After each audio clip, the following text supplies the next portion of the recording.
Now we're ready to replace this. This is the bonnet pull, and you can see somebody's made a lovely effort there of putting a nut on, like an afterthought. You know, they've done it right. They've split the nut so it can come around the cable. But you can see this is a cheap, crappy one, and you see the crimps broke there. They're not very good, so that can go for the bin.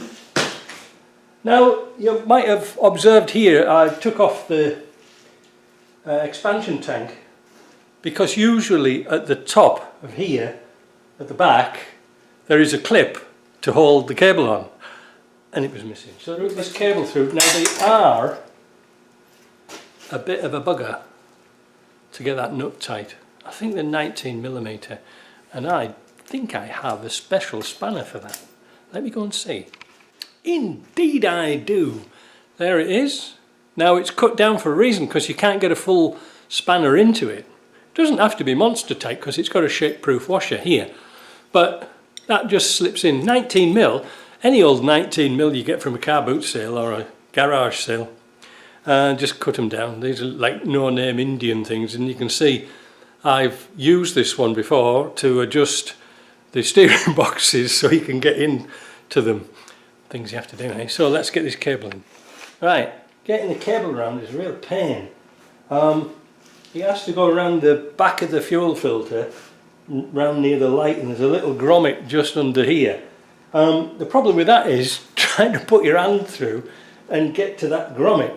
So what I do is I cut a piece of the old cable off, and I put one of these on the end. I just lightly nip this on. It's a little butt connector for doing wiring, and it usually works out pretty nice. There it is there, look. Let's pull that so we can guide our cable through. Well, let's push the grommet out, but that's not a big deal because the clip on the end's too big.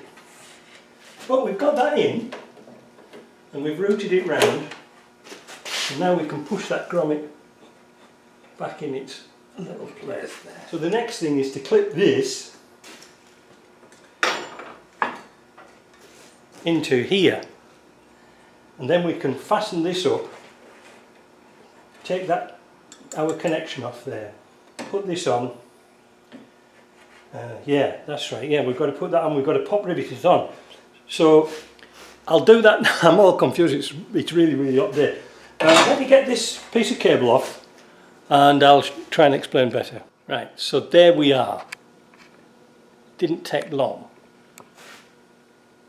So we've got to put that through the bracket here, and now we can put this on and get ready to do our furl.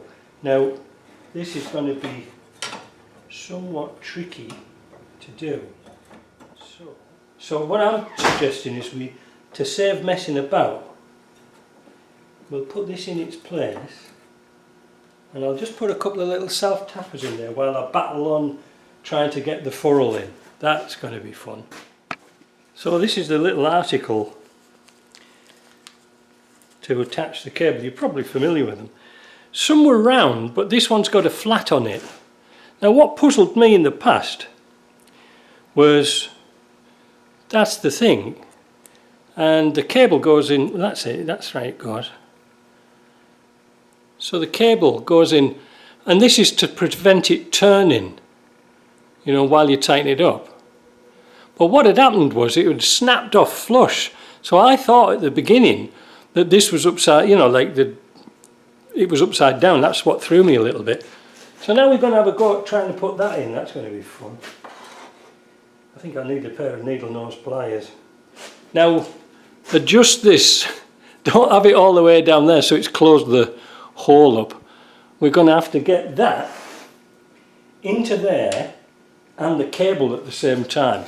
So I think it needs not one but two pairs of needle nose pliers. Oh yeah, it's going back.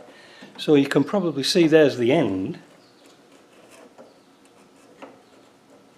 Now we've got to drop this in. I guess it's easy to do it with the bloody radiator out, but I'm not going to take that out again. flatter blade ones here. Go in. It's in. Right. Now's the tricky bit. I hope it's coming out alright, otherwise I'm wasting my time, aren't I? To try and get the cable through the bottom of the hole. This is purely guesswork now.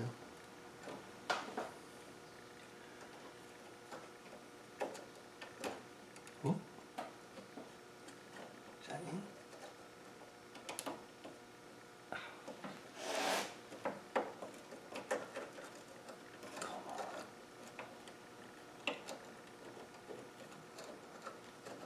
I think it's in. I said I think it's in. Oh, it is in. It is. So now, if we go underneath, we can catch the tail end of that wire. It did. So we've got that through. We haven't adjusted it yet. Brilliant. So what's happened is, as I was playing around with the cable, the handle had pushed out. Where's the old? And you're fighting against a little stubby bit like that. So now we're going to put the pop rivets back into here and adjust this cable to take the slack out of it. But before we fasten it up properly, there you are. I can't see my screen sometimes. So before we fasten this up all properly, we're just going to try 2 pop rivets in. Pull the cable from underneath, because you can get to the tail under here. Now, one vital thing is, and we've done this before, is make sure if you're putting a new cable on, it's all nicely square cut here. In the old days I used to warm them up and dip them in solder to keep them from fraying, because if they're frayed, you're on a hide into nothing. You'll be there forever. Right, so here we go. We're going to put a pop rivet in here.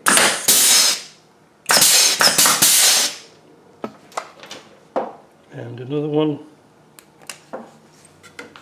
in the other side.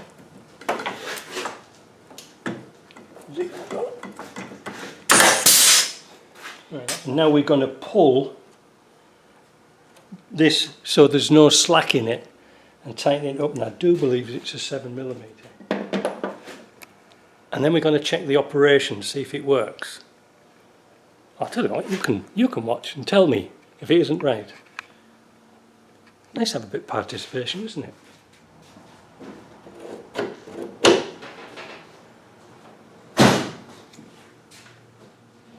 That felt perfect.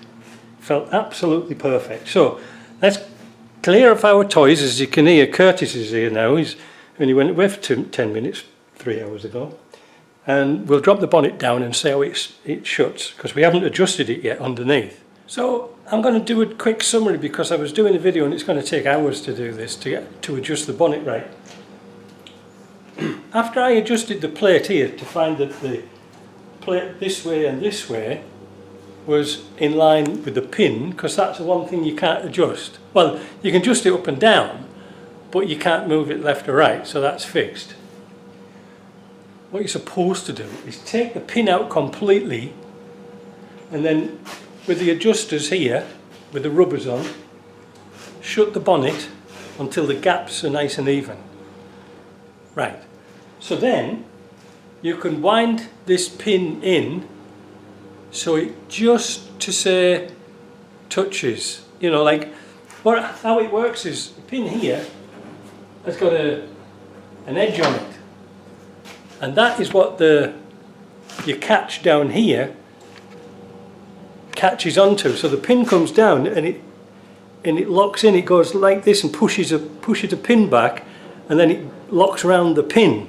So then you want to adjust this pin until you've got to a point whereas it closes right on its little sweet spot. It's not bouncy, because if you take it off, I think I've got to adjust this once more. No, you see, it doesn't bounce anymore. Before it was bouncy, because now it's on the rubbers. Now when we open the bonnet now, it should work perfectly.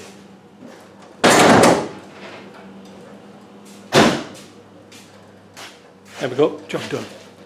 So that's going to be fine. So what we've got to do now is tighten up the nut on the back of here. If I didn't include this video, because I'm going to cut a lot of this out, 32mm is the size of the nut for the locking nut, and this is the same size as your fan pulley. So there you go.